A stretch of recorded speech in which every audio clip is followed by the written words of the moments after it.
Concrete vibrator. Concrete vibrator ని ఉపయోగించడంపై ఈ దశల వారీ మార్గదర్శికి స్వాగతం. కాంక్రీట్ వైబ్రేటర్ ను ఉపయోగించడం వల్ల కలిగే ప్రయోజనాలు: బలమైన మన్నికైన కాంక్రీటు కోసం గాలి బుడగలు తొలగించడం ద్వారా కాంక్రీట్ వైబ్రేటర్ తాజాగా వేసిన కాంక్రీట్ ను సమర్థవంతంగా కుదించి ఏకీకృతం చేస్తుంది. కాంక్రీట్ వైబ్రేటర్ యొక్క భాగాలు: ఓ థ్రెడ్ కప్లింగ్ అటాచ్మెంట్లకు కలుపుతుంది. ఓ చిక్కబడిన షెల్ అంతర్గత భాగాలను రక్షిస్తుంది.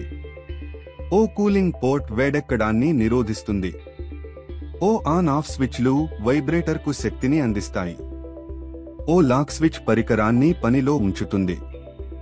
సాంప్రదాయ హ్యాండ్ ట్యాంపింగ్ వర్సెస్ కాంక్రీట్ వైబ్రేటర్. ఓ సమర్థవంతంగా కాంపాక్ట్ కాంక్రీటు స్థిరమైన గాలిబుడగలు తొలగింపును నిర్ధారించడానికి మరియు మన్నికైన ఫలితాలను అందించడానికి.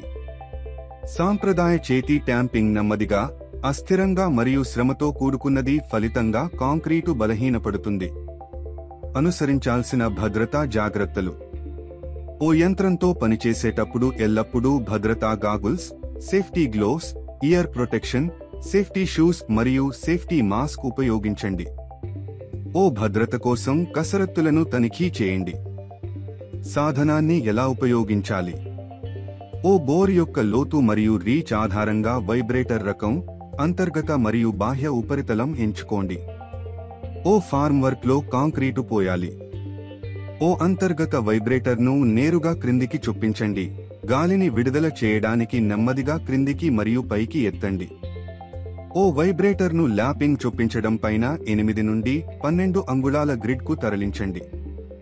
ఓ పెద్ద గాలి బుడగలు ఏర్పడే వరకు ప్రతి స్పాట్ను 5 నుండి 15 సెకన్ల పాటు కంపించండి.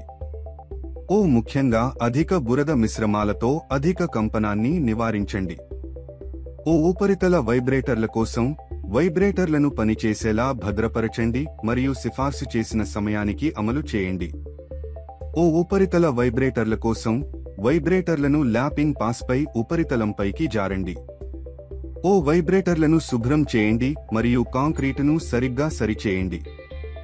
నిర్వహణ చిట్కాలు: ఓ ప్రతి ఉపయోగం తర్వాత డ్రిల్లను శుభ్రం చేయండి. ఓ ప్రారంభ బిట్లను తనిఖీ చేయండి. ఓ పవర్ కార్డ్ని తనిఖీ చేయండి. ఓ అవసరమైన విధంగా లూబ్రికేట్ చేయండి. ఓ సురక్షిత నిల్వ ఉంచండి. ధన్యవాదాలు.